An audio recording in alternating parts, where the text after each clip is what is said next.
네, 안녕하세요. 함께 성장하는 일상 랑랑부동산 플러스입니다. 최근 부동산 흐름들이 바뀌기 시작하면서 그렇게 오래되진 않았죠. 이 거래량을 좀 주목해서 바라볼 필요성이 있다. 이렇게 말씀을 드렸습니다. 그래서 특히나 지금 많이 거래되는 곳들이 어떤 곳인가 이런 흐름들을 계속 잡아봐야 되는 시기다라고 표현을 하는데요. 최근 한 달 정도 동안에 거래된 것들을 한번 살펴보면서 거기에 대한 코멘트를 한번 달아보도록 하겠습니다. 보통 7월과 8월 달은 부동산에 있어서 비수기라고 표현을 합니다. 휴가철이기도 하고요. 특히 이번에는 너무나도 더웠었기 때문에 열정이 생기기 쉽지 않았다. 그래서 이 거래량이 다른 달과 비교를 했었을 때는 그렇게 많지 않다라고 표현을 해볼 수 있겠고요. 기간을 어느 정도로 설정을 했냐면 7월 1일부터 시작해서 현재 8월 16일까지 한 달 반 정도를 살펴보았습니다. 근데 이런 기간에도 불구하고 지금 거래가 많이 되었다라면 이거는 상당히 좀 주목해 봐야 되는 게 아닐까라고 오히려 얘기를 해볼 수 있겠고요. 그 중에서는 10개 이상 거래된 것만 제가 이렇게 빨간색으로 표시를 해 두었습니다. 자, 그래서 첫 번째로 바로 보인다, 그쵸? 이 편한 세상 범어라고 하는 아파트가 무려 15건이 거래가 되었거든요. 이 정도면 상당하다라고 표현을 해볼 수 있겠고요. 그 다음에 또 전통적인 강자죠. 세대수가 또 많은 남산자이 하늘채가 또 10건 이상 거래가 되었습니다. 자, 그리고 역시 비슷한 것들이 계속 나와요. 대구역 센트럴 자이부터 시작해서 월배 2차 아이파크, 그리고 월배 3점 그린코아 포레스트, 월배 3점 그린코아 에듀파크, 그리고 이안동대구 정도 수준입니다. 그래서 9건 이렇게 거래된 것들도 분명히 있었기 때문에 그런 게 의미가 없다라는 느낌보다도 그냥 우리가 좀 더 효율적으로 살펴보기 위함이다라고 이해를 하시면 되겠고요. 그러면 웬만한 것들이 세대수가 아주 많기 때문이다. 그래서 평균적 10건 이상 거래를 나타내고 있는 거다라고 이야기를 했을 때 지금 조금 눈여겨볼 수 있는 부분은 이 편한 세상 범어라든지 아니면 이안동대구 혹은 이제 월성에 있는 삼정 아파트들 요거 정도가 아닐까라는 생각이 듭니다.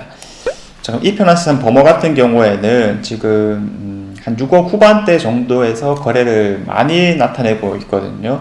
그럼 사실 이 아파트를 우리가 떠올린다면 자연스럽게 같이 떠오르는 아파트들이 있습니다. 자, 그래서 2개 정도로 꼽아볼 수 있을 건데요. 수성 롯데캐슬 더 퍼스트라든지 아니면 범어소 화성 파크 드림 S가 있습니다. 그래서 보통은 이제 좋은 시기에는 이런 3개가 다 같이 움직여 나갔다라고 표현을 하는데요. 나머지 2개는 7억 이상을 호가하고 있고 또 실거래가를 나타내고 있는 상황입니다. 이제 이 편한 세상 범어 같은 경우에도 실거주 가치 측면에서는 다른 것보다 조금 부족할 수는 있습니다. 아무래도 이 교통에 대한 접근성이 좀 많이 떨어지긴 하거든요. 그래서 이제 실거주자 분들의 첫 번째 픽은 아니었다 이렇게 표현을 해볼 수 있을 건데, 결국 우리가 투자라고 하는 것은 가격으로 이야기를 해볼 수가 있잖아요. 이 경쟁 아파트들이 7억대를 넘겨서 또 거래가 잘 되고 있는데 이거 7억 안 되는 가격에 살 수 있는 거면 괜찮은 거 아니냐, 이런 선택지의 문제에서는 그래도 괜찮다라고 이야기를 하는 상황이고요. 또 여기서 이제 한 가지 더 바라보자면 이 같은 입지 내에서 어떤 변화가 나타나고 있는가, 여기에도 좀 주목을 해볼 필요성이 있습니다. 자, 그러면 이제 힐스테이트 버머 센트럴을 아무래도 주목해 볼 수밖에 없고요. 요거랑 또 연계된 게 버머 센트럴 프루지오 요런 아파트가 될 수 있겠습니다. 그런데 실거래가들이 워낙에 잘 나타나고 있는 상황이죠. 단순히 이런 아파트들도 거래가 많이 일어나고 있기도 하지만은 더 주목해 봐야 되는 사실은 저점들이 오르고 있고 혹은 최고가들이 좀 찍히고 있는 상황이다라고 볼 수 있습니다. 자, 그러면 버머 센트럴 프루지오 같은 경우에는 지금 10억대를 넘는 신고가가 또 나오고 있는 상황이기도 하고요. 힐스테이트 버머 센트럴은 상대적으로 더 낮은 가격이지만 뭐 서양 매물도 지금 8억대를 넘어가고 있는 상황이고, 남향에 좀 선호되는 동 같은 경우 한 9억대 이상을 호가하고 있는 상황입니다. 이게 저점들이 좀 올라갔다라고 표현을 해볼 수가 있겠죠.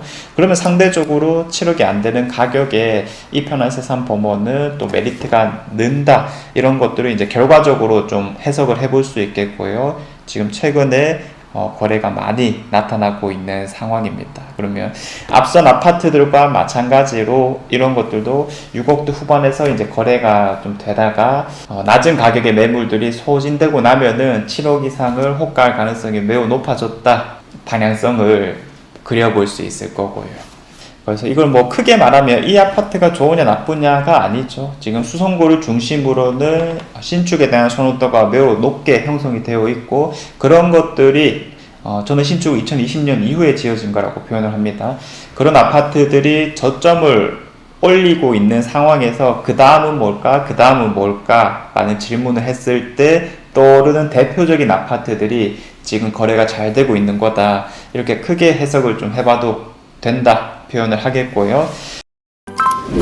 그 다음에 이제 동대구에서 이제 거래가 많이 나타났던 게 이안 동대구입니다. 그래서 요게 뭐 10건 이상으로 지금 표시됐긴 했지만은 동대구 쪽에 있는 대부분의 아파트들이 거래가 잘 되고 있는 상황이거든요. 뭐 이안 센트럴 D부터 시작을 해가지고 뭐 동대구역 센트럴 시티 자이 이런 거 다 마찬가지입니다. 그래서 신축급들이 거래가 잘 되고 있고, 이런 것과 이제 비슷하게 가는 게 이안 동대구이거든요. 얘도 이제 2019년식이기 때문에 주변에 있는 아파트들의 흐름과 그냥 비슷하게 가고 있는 거다. 그럼에도 불구하고 4억 5천 정도 수준의 가격은 역시 괜찮은 거다라고 표현을 하는 것 같습니다. 그래서 우리가 뭐 최중심지 수성구에서 신축급을 당장 들어갈 수 있는 상황이 아니라면 이제 투자성을 봤었을 때 가성비 있는 선택을 좀 해볼 수가 있을 건데, 내가 6억짜리 아파트를 살 수 있다면 그걸 사는 게 맞겠죠. 그런데 뭐 어쨌든 각자 가격에 맞춰서 행동을 하는 거니까 요런 4억 5천대라고 했었을 때 이안 동대구 정도의 입지 그리고 상품성을 생각해 본다면은 충분히 괜찮은 거 아니냐라는 결과가 나오고 있는 상황입니다. 뭐 이런 아파트들은 사실 꾸준하게 거래가 잘 되었던 상황이었습니다. 물론 큰 흐름에 따라서 뭐 거래량이 좀 높았다가 낮았다가 이런 흐름도 있었지만, 뭐 1년이라는 시간을 놓고 봤을 때는 그냥 꾸준하게 선호되는 것들이다. 그러면 아까 뭐 10건 이상 거래된 대구의 센트럴 자이도 마찬가지고요. 월베 2차 아이파크 뭐 이런 것들은 세대수도 많기도 하지만 그만큼 선호되는 것이기 때문에 우리가 꾸준하게 확인해 볼 수 있는 것이다 라고 표현을 합니다. 그래서 이렇게 꾸준한 거래량을 보여주는 아파트들일수록 우리가 다시 한번 생각해 봐야 되는 것은 이런 것들이 결국에는 저점을 좀 잘 다져나가고 있는지가 오래되었다. 그래서 다음 흐름들이 어떻게 나타날까를 계속 좀 고민하고 혹은 주시하면서 지켜봐야 되는 시장이다라고 표현을 해볼 수 있겠고요. 마지막으로 이제 좀 바라볼 수 있는 아파트들은 월배 3정인 것 같습니다. 이 상위 월성 월배 같은 경우에는 워낙에 이제 실거주가 괜찮은 곳이고, 특히 학군에 있어서는 비시송구 최고 지역이라고 표현을 하죠. 근데 이제 한 가지 단점이 있다라고 하면은 신축 아파트가 이제 많지 않다라는 거예요. 택지지구 개발로 한꺼번에 조성된 곳이기 때문에 다 2010년 안 되는 연식을 가지고 있거든요. 근데 이제 최근에 그나마 신축이 좀 들어왔던 게 이런 월배 지역 쪽이었었고요. 최신축을 기준으로 놓고 본다면 월배 3정 그린코아 포레스트나 아니면 월배 3정 그린코아 에듀파크를 꼽을 수가 있겠습니다. 자, 근데 이 중에서는 월배 3정 그린코아 포레스트가 확실히 좀 선호된다라고 표현해 볼 수 있겠고요. 이런 것들이 이제 거래량이 당연히 좀 두드러지는 상황이다, 이렇게 이해해 본다면 월성 3정 에듀파크도 이제 가격이 좀 더 낮은 상태에서 5억 중반대 정도 수준에서는 또 괜찮다라고 표현하는 시기이기 때문에 최근 들어 거래량이 잘 나타나고 있는 상황입니다. 특히 이 주변에 있는 아파트들, 바로 앞에 있는 월성 푸르지오 같은 경우에는 4억 5천 이상을 호가하는 상황에서 연식 차이가 꽤 많이 난단 말이죠. 거의 15년 가까이 나고 있는 상황인데, 그러면 가격이 1억 차이일 때 이 월성 3정도 괜찮은 거 아니냐 라고 하는 의견을 또 내볼 수도 있을 것 같고요. 뭐 한 달 한 달 기준으로 봤을 때는 뭐 어떨 때는 준신축급이 선호되기도 하고 어떨 때는 좀 외곽지가 선호되기도 하고 뭐 이런 건 다 효율성이 문제가 되는 거겠죠. 아무튼 큰 흐름으로 봤을 때는 뭐 2023년부터도 마찬가지였지만 신축의 강세가 워낙 뛰어나다라고 표현을 해볼 수 있으니 우리가 이거를 뭐 고지 그대로 좀 이해를 해보자면 사람들이 왜 신축을 많이 살까 좀 그대로 받아들여도 될 만한 큰 흐름이지 않을까라는 생각을 해봅니다. 사실 뭐 갈아타기를 한다거나 내 집 마련하시는 분들은 스트레스가 심하고 공부하기가 어렵다라고 표현을 하잖아요.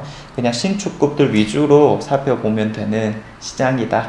그래서 뭐 내가 살고 있는 곳 주변뿐만 아니라 우리 흔히 좋다라고 하는 뭐 2호선 라인이라든지 혹은 뭐 광역교통 주변이라든지 이런 것들의 신축들을 최대한 노려보면서 부동산 자주 가보시면 좋지 않을까라는 생각을 해보게 됩니다.